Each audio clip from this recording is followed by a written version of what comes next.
¿Qué tal, mis pequeños saltamontes? Bienvenidos a este nuevo video. El día de hoy vamos a ver lo que es la demostración de este límite que ustedes observan en pantalla. El límite cuando x tiende a 0 del seno de x sobre x, ese límite nos da como resultado 1, pero nosotros lo que vamos a hacer es la demostración de este límite que ustedes observan aquí. Entonces, para poder comenzar, lo que vamos a hacer es dibujar un círculo unitario, pero solamente vamos a trabajar con el círculo que está en el primer cuadrante, con la cuarta parte de la circunferencia, ¿sí? Como este círculo es unitario, quiere decir que el radio de este círculo vale 1, ¿sí? Por eso es un círculo unitario, ¿no? Y tiene que estar centrado en el origen. Bien, entonces, a ver, la distancia del origen a este punto, que viene a ser el radio, vale 1, que es igual a la distancia de este punto hasta este otro punto que vale 1 también, ¿no? Entonces, a ver, ¿cómo vamos a comenzar esta demostración? Tienen que recordar aquí que cualquier punto del círculo unitario, por ejemplo, este punto P, cualquier punto del círculo unitario tiene coordenadas coseno de teta, seno de teta, donde el ángulo teta es el ángulo que hay desde el eje X, aquí desde el origen hasta el punto P trazamos una línea segmentada, puede ser, que llegue desde el origen hasta el punto P, y este ángulo que viene desde el eje X hasta la ubicación de esta línea, viene a ser nuestro ángulo teta, ¿sí? Entonces, si nosotros de alguna manera tenemos este ángulo teta, nosotros simplemente lo reemplazamos aquí en este punto y vamos a obtener las coordenadas x, y de este punto P que está aquí. O sea, vamos a tener las coordenadas en x y vamos a tener la coordenada en y, solamente reemplazando lo que es este ángulo que ustedes observan aquí.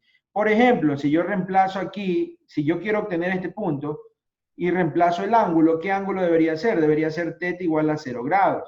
Entonces reemplazo el ángulo de 0 grados y sería coseno de 0 es 1 y seno de 0 es 0. Por lo tanto, me va a quedar el punto 1,0, que vendría a ser exactamente el punto que está aquí. ¿Sí ven? Si yo quiero encontrar las coordenadas del punto de acá, entonces reemplazo el ángulo de pi medios. Aquí reemplazo pi medios y quedaría coseno de pi medios 0, seno de pi medios 1, y tendría el punto 0,1, que vendría a ser el punto que está aquí. Entonces, de manera general, cualquier punto del círculo unitario, por ejemplo, este punto P, tiene coordenadas coseno de teta, seno de teta, donde teta viene a ser el ángulo que ustedes observan aquí, que va desde el eje X hasta la ubicación donde está ubicado el punto P. ¿Sí? Entonces, a ver, eso de ahí, primero aclararlo, ¿no? Para que ustedes lo tengan presente, de por qué razón yo puse que el punto P es igual a coseno de teta, seno de teta. Pero miren, en vez de trabajar con el ángulo teta, nosotros vamos a cambiarle de variable nada más. Vamos a ponerle otra letra. En vez de teta le vamos a poner la letra X. Solo es una variable nada más. Entonces, X aquí, X acá, y X va a ser nuestro ángulo. ¿Sí? Eso es todo. Por lo tanto, a ver, ¿qué es lo que vamos a hacer? A ver, si ustedes observan aquí, esta viene a ser la altura de este triángulo y esta viene a ser la base de este triángulo, la base B, ¿no? Por lo tanto, si yo aplico aquí, y esta hipotenusa, ¿cuánto vale? Esta hipotenusa vale 1, ¿no? Porque viene a ser el radio de la circunferencia. Por lo tanto, si en este triángulo pequeño que ustedes observan aquí, que es un triángulo rectángulo, yo aplico funciones trigonométricas, por ejemplo, el seno de x va a ser igual al lado opuesto, que sería h, sobre la hipotenusa, que vale 1. Entonces me va a quedar que la altura va a ser igual al seno de x, ¿sí? Y esto de aquí, de alguna u otra forma, ya lo sabíamos, porque la altura, ¿qué cosa es la altura? La componente en y, la componente en y del punto, miren. Y la componente en y del punto vale seno de x. Si de la misma forma en este triángulo yo aplico en cambio coseno de x, el coseno de x va a ser igual al lado adyacente, que sería b, que es la base, sobre la hipotenusa, que es 1. Entonces me queda que la base vale coseno de x. Y de la misma forma, Esto de aquí nosotros incluso ya lo sabíamos, solo que lo estoy haciendo para que vean de dónde sale. Ya lo sabíamos porque la base, si ustedes observan, viene a ser la componente en X del punto P.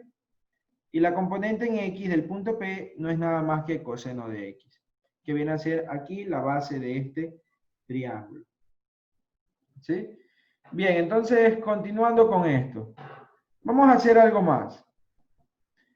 Voy a extender este punto, esta línea continua que ustedes observan aquí, la voy a extender, la voy a alargar, porque no es nada más que una recta, solo que la voy a estirar.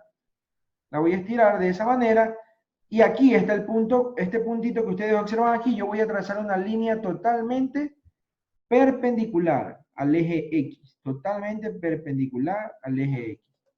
De esta forma, miren. Así, una línea totalmente perpendicular al eje X. Hasta que intersecte a esta recta que yo estiré, ¿no? ¿Sí? ¿Y para qué me sirve esto? Aquí ustedes observen que se me ha formado otro triángulo y también es rectángulo, solo que es un poco más grande.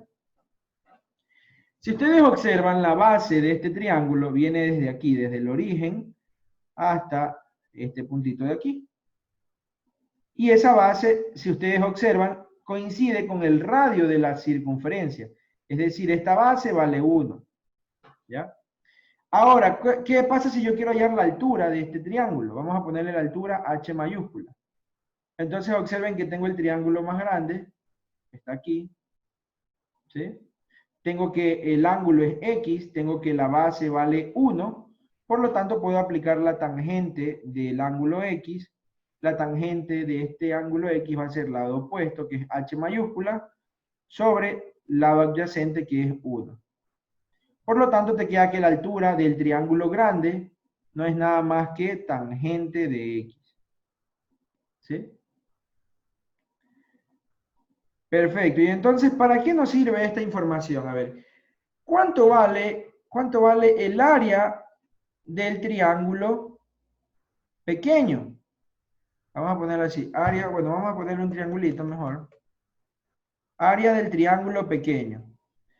Del triángulo que ustedes observan aquí, ¿no? Este triángulo aquí.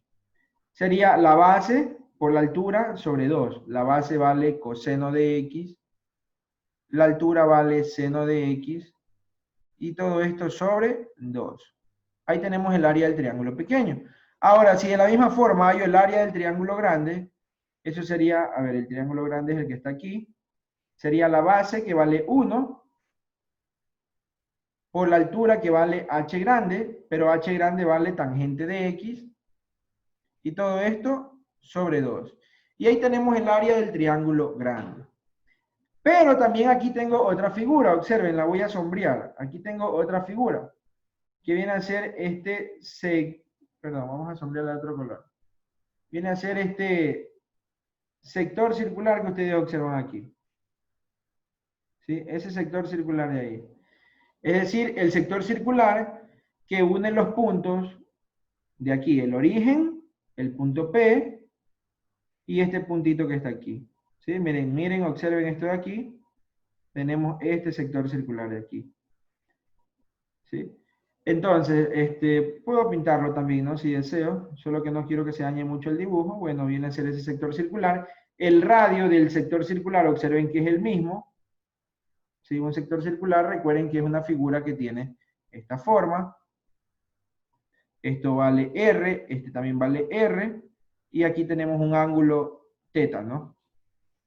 Que viene a ser la figura que ustedes observan acá. Este viene a ser el radio que vale 1, es igual a este otro radio que vale 1, y este es el arco de circunferencia, ¿no? Y el ángulo viene a ser X, el ángulo del sector circular. ¿Cuál es el área de un sector circular? El área de un sector circular es el ángulo por el radio al cuadrado sobre 2. ¿Sí? Ese es el área de un sector circular, donde el ángulo debe estar en radianes, ¿no? Por lo tanto, acá, en esta figura, ¿cuánto vale el área del sector circular? El área del sector circular vale el ángulo, que sería X, por el radio al cuadrado. El radio vale 1 al cuadrado sobre 2. Es decir, el área del sector circular vale X medios. ¿Sí? Perfecto, y entonces, ¿qué información yo tengo aquí? Pues la que yo tengo es la siguiente, observen. El área del sector circular, pero sí, el área del sector circular, observen que es más pequeña que el área del triángulo grande, pero el área del sector circular es mucho más grande que el área del triángulo pequeño. ¿Sí? Eso es lo que yo puedo observar aquí en esta figura. En otras palabras, yo puedo decir que el área del triángulo grande es mayor o igual al área del sector circular, y el área del sector circular es mayor o igual al área del triángulo pequeño. ¿Sí? Ahora, si yo empiezo a reemplazar los datos, el área del triángulo grande vale tangente de x sobre 2. ¿Sí? Aquí tengo tangente de x sobre 2. Y esto es mayor o igual a el área del sector circular vale x sobre 2. Y esto es mayor o igual al área del triángulo pequeño, que vale coseno de x por seno de x sobre 2. ¿Sí? ¿Qué podemos hacer aquí? Pues ustedes pueden multiplicar por 2 toda esta desigualdad y te va a quedar como resultado tangente de x mayor o igual a x mayor o igual a coseno de x por seno de x. ¿Sí? Bien, entonces déjenme hacer esto de aquí un poco más pequeño. ¿Sí? Creo que sí se observa muy bien. ¿Qué más podemos hacer? Pues puedo yo dividir todo. Vamos a dividir todo para seno de x. Entonces aquí te va a quedar tangente de x sobre seno de x. Va a ser mayor o igual a x sobre seno de x. Y esto va a ser mayor o igual a, si yo divido para seno de x, me quedaría solamente coseno de x. ¿Sí? En la parte de acá, si ustedes simplifican tangente, recuerden que es seno de x sobre coseno de x. Pero todo esto lo están dividiendo para seno de x, que es como que fuera seno de x sobre 1, ¿no? Entonces observen que aquí se simplifican las funciones seno de x y solamente me queda 1 sobre coseno. 1 sobre coseno de x va a ser mayor o igual a x sobre seno de x y esto va a ser mayor o igual a coseno de x. ¿Sí? Eso es lo que hemos conseguido. Bien, entonces, ¿qué más puedo hacer? Lo que yo voy a hacer es sacarle el recíproco a cada una de estas funciones. Entonces, al momento de sacarle el recíproco, recuerden que la desigualdad va a cambiar. Es decir, el recíproco de 1 sobre coseno es coseno. La desigualdad cambia, si es mayor se hace menor. El recíproco de x sobre seno es seno de x sobre x. Y la desigualdad cambia nuevamente y el recíproco del coseno de x es 1 sobre coseno de x. ¿Sí?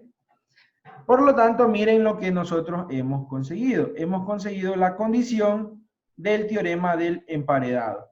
Tener tres funciones, una función g, una función f y una función h. Entonces, esta función f es mayor o igual a la función g, pero es menor o igual a la función h. Entonces, observen que aquí tengo el teorema del emparedado en sí. Entonces calculamos el límite cuando x tiende, ¿a qué punto yo quiero calcular el límite? ¿No? A 0, ¿no? Acá dice, el límite cuando x tiende a 0 de la función g de x, que eso vale coseno de x. ¿Cuánto vale este límite? Coseno de 0, que eso es 1. Ahora calculamos el límite cuando x tiende a 0 del otro extremo. El otro extremo sería la función h, que es 1 sobre coseno de x. Entonces esto te queda 1 sobre coseno de 0, pero coseno de 0 es 1 y entonces todo esto me queda 1.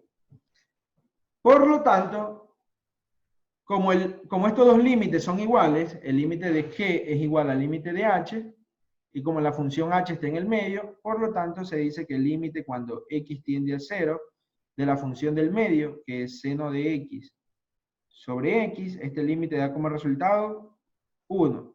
Y aquí hemos demostrado el límite que me están pidiendo en este problema, ¿no? Bien, entonces si tienen alguna pregunta o alguna duda, no olviden de escribir en los comentarios que yo responderé todas sus dudas, ¿sí? Y bien chicos, espero que les haya gustado este video, no olviden suscribirse al canal, y compartan para que sus demás compañeros puedan ver esta excelente clase, ¿no? Bien, entonces nos vemos en el siguiente video. Pasen bien.